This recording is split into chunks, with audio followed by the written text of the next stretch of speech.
પૂજ્ય ગુરુદેવ રાજેન્દ્ર સુઈ મહારાજ સાહેબના ચરણોમાં કોટી કોટી વંદના. પૂજ્ય આચાર્ય ધનચંદ્ર સુઈ મહારાજ સાહેબના ચરણોમાં કોટી કોટી વંદના. પૂજ્ય આચાર્ય ભૂપેન્દ્ર સુઈ મહારાજ સાહેબના ચરણોમાં કોટી કોટી વંદના.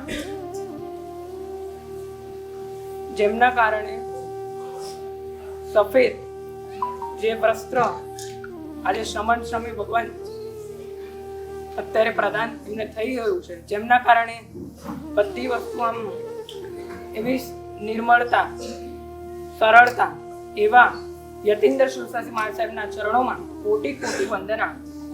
પૂજ્ય આચાર્ય વિદ્યાચંદ્ર સુરસાસી મહારાજ સાહેબના ચરણોમાં કોટી કોટી વંદના. મારા વાલા પૂજ્ય આચાર્ય ભગવાન, જેમની ક્ષમતા, જેમની નિર્મળતા, જેમની એટલી સરળતા રગ રગમાં સૌને ખૂબ વસી ગઈ છે, ખૂબ વાલી છે, એવા વાલા શ્રી જયંતસિંહ સાહેબના ચરણોમાં કોટી કોટી વંદના. અત્રે પધારેલ ગચ્છાધિપતિજી, જેમની નિર્મળતા ખૂબ એકદમ વિશિષ્ટ, એકદમ નિર્મળતા, એટલી ટોચ કક્ષાની નિર્મળતા છે, જેમના સમર્પણ ભાવ એમના ગુરુ પ્રત્યે, ગુરુ એ જ મારી આજ્ઞા છે, એ જ એમનું લક્ષ્ય, એ જ એમનું લક્ષ્ય, એવા શ્રી નિત્યસેન સુરસાસી મહારાજ સાહેબના ચરણોમાં કોટીશ્ય વંદના. ભાંડવપુર ના શ્રી આચાર્ય ભગવાન શ્રીમદ જગત જયરત્ન સુરસાસી મહારાજ સાહેબના ચરણોમાં કોટીશ્ય વંદના. આજે મારે એક વસ્તુ એવી જણાવી છે કે થોડા સમય પહેલા જ્યારે મુહૂર્ત લેવાનું થયું, બધાએ સાંભળ્યું કે બેટા આટલું જલ્દી મુહૂર્ત કેવી રીતના, તમે હજી તો વર્ષ પણ નથી થયું, તમે થોડું વિચારો, હજી શરૂઆત છે, કેવી રીતના કરશો, કેવી રીતના બધું ત્યાં સમજશો, કરશો, આચાર પાલન કરશો, કે હજી પણ સમય છે, થોડા પાછળ પડો. પણ મેં કીધું કે ના, મારું લક્ષ્ય જે છે તે જ રહેવાનું છે. અને એમને મેં એટલું કીધું કે તમારે જ અમારા પ્રશ્નોના જવાબ વિશેષ કરીને તમને અવસરે મળશે જ, અને એ અવસર આજે આવી ગઈ છે. આપના જવાબ હમણાં હું જણાવીશ કે મને વૈરાગ્ય ભાવ કેવી રીતના થયો, શું થયો, બધા સવાલોના જવાબ આપને મળી જશે. બસ આપ થોડો સાંભળજો. કંઈ પણ મારાથી ભૂલચૂક થતું હોય, એમ તો કદી સ્પીચ બોલવાનું આટલું બધું મને સામે આટલી સભાના સમય મને કંઈ ફાવતું નથી, પરંતુ છતાંય પ્રયાસ કરીશ. કંઈ પણ ભૂલચૂક થતી હોય તો માફ કરજો મને. વૈરાગ્ય ભાવ બે ઘટના થઈ, એમ તો ઘણી બધી ઘટનાઓ થઈ છે, પણ મૂળ બે ઘટના. 3-4 વર્ષ પહેલાની વાત છે. રાત્રિ ભોજન તો ત્યાં પૂર્વેથી માતા પિતાના આશીર્વાદથી, એમના સંસ્કારથી બધું હતું જ. માતા પિતા તો નાનપણથી પાઠશાલામાં મોકલતા હતા, સંસ્કાર એવા શુદ્ધ આપતા હતા કે ક્યારે પણ બેટા જો પાઠશાલા જવું જરૂરી છે, એક્ઝામ ચૂકીશ ચાલશે. 10માની એક્ઝામ હતી, ફાઇનલ બોર્ડની એક્ઝામ. માતાએ કીધું બેટા ક્લાસીસ નહીં જાય તો ચાલશે, પણ પાઠશાલા નહીં જાય તો ઘરે આવવા નહીં દઉં તને. તો એટલું એમને કીધું, એટલી સ્ટ્રિક્ટનેસ. એમને એટલું કીધું કે પાઠશાલા તું નાનપણથી જ્યારે ટકોરીને મોકલ્યો છે. એકવાર તો એવી ઘટના બની હતી કે પાઠશાલા જવાના નામ પર હું જીદ કરીને બેસી ગયો તો ઘરે કે મારે જવું જ નથી, હવે હું કાલથી જવાનો જ નથી પાઠશાલા. તમે આટલું બોલો છો, આટલું કરો છો, હવે હું બંધ કરી દઈશ.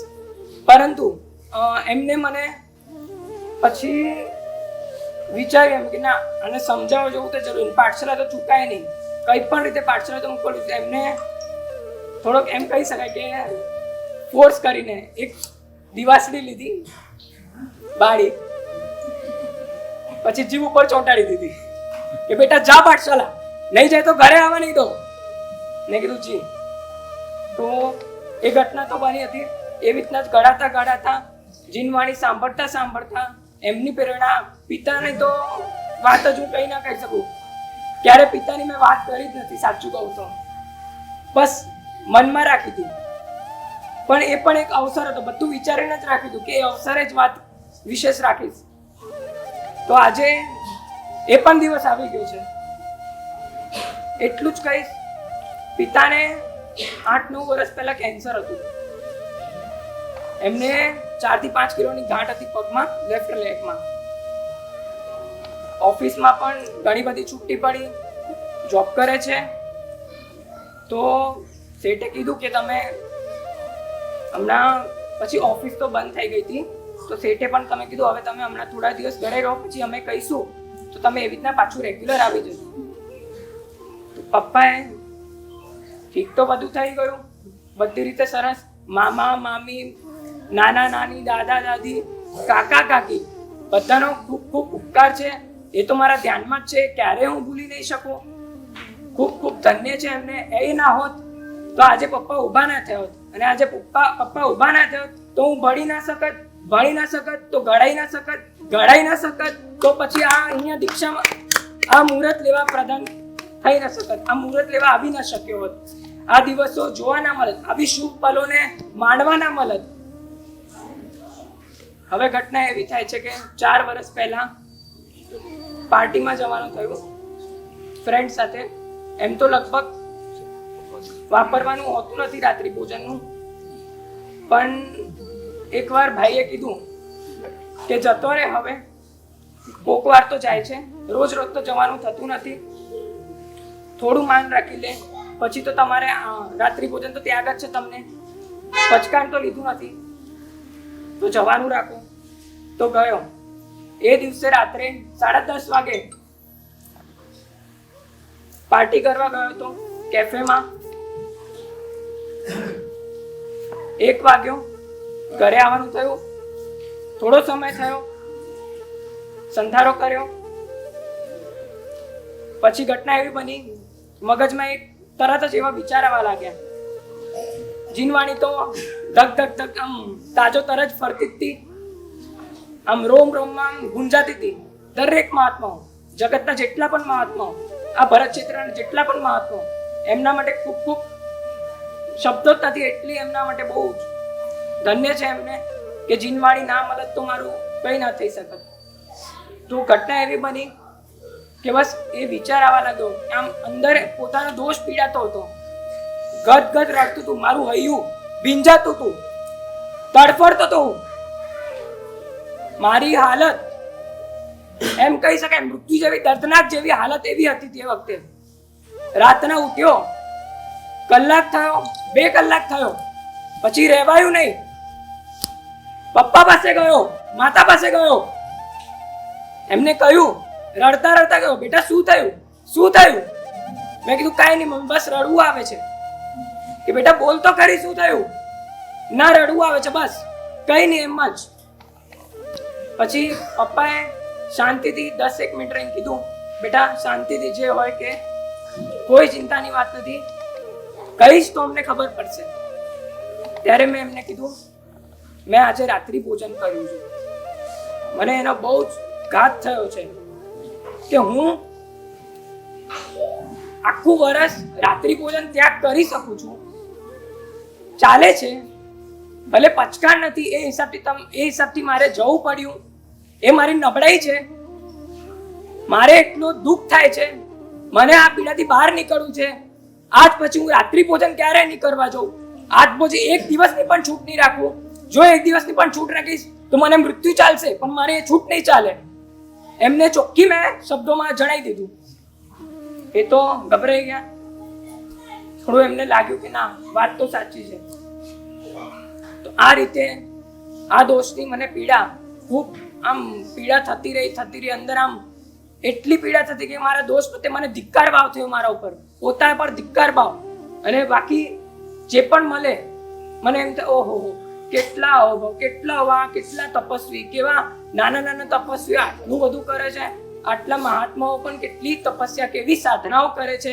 મને એમને જોઈને એટલો અભાવ પ્રગટ્યો, અને મારા દોષ પ્રત્યે એટલી ઘૃણા થઈ કે મારું મન, હૃદય એટલું ધક થઈ ગયું હતું. એ વખતે મને હું જણાવી ના શકું કેટલી મારી એ સિચ્યુએશન નહીં જણાવી શકું, બહુ જ કઠિન હતી.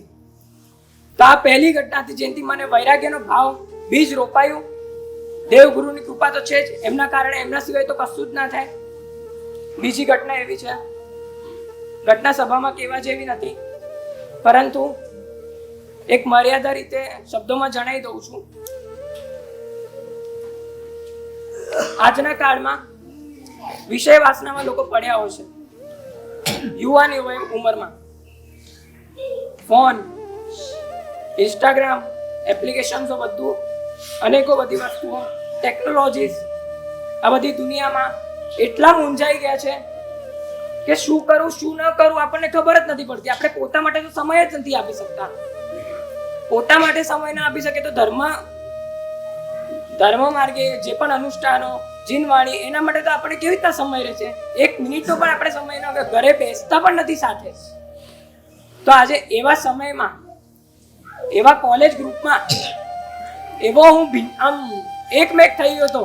મને 10મામાં ખાલી મમ્મીને કીધું, મમ્મી, કિચનમાં ગયો તો મસ્તીમાં કહી દીધું, મમ્મી દીક્ષા લેવાના ભાવ છે, ક્યારેક ને ક્યારેક હું દીક્ષા લેવાનો જ છું. મમ્મી કે બેટા આવું નથી, આવું મજાક ના કર બેટા, આવું બધું હોય તને તો સમજણ નથી પડતી ને આવી રીતના બધું કરો છો. એ વાત થઈ. પછી સમય જતો રહ્યો, કોલેજનો ટાઈમ આવી ગયો, એન્જિનિયરિંગ, પપ્પાને તકલીફ હતી, બધું હતું, છતાંય પપ્પાએ ખૂબ ભણાયો, ખૂબ વિશ્વાસથી ભણાયો, આગળ વધાયો. પણ શું ખબર એવો એક ટાઈમ આવશે કે જ્યાં હું એમને મોઢું દેખાવાનો પણ લાયક નથી. એમ કહીશ કે એમને બધી એમની જવાબદારી, બધી જિમ્મેદારી, કહી શકો બધા ઔચિત્યનું પાલન માતા પિતાએ સર્વસ્વ રીતે કર્યું છે. અને અત્યારે ભાઈનું પણ એક ખૂબ ઉપકાર છે, જેમના કારણે હું અહીંયા દીક્ષા પણ ન લઈ શકત. મારા ઉપર જે જવાબદારી હતી એમને ઉપાડી લીધી છે. પરંતુ મારી જવાબદારીમાં શું, મેં શું કર્યું, મેં એમના માટે શું કર્યું? એમને મને શુભ સંસ્કાર બધી રીતે મને તાર્યો, બધી રીતે મને આગળ વધાર્યો. બધા મહાત્માઓ, સંઘના જેટલા પણ મહાત્માઓ છે એમને મને આગળ વધારીને પ્રેરણા કરી,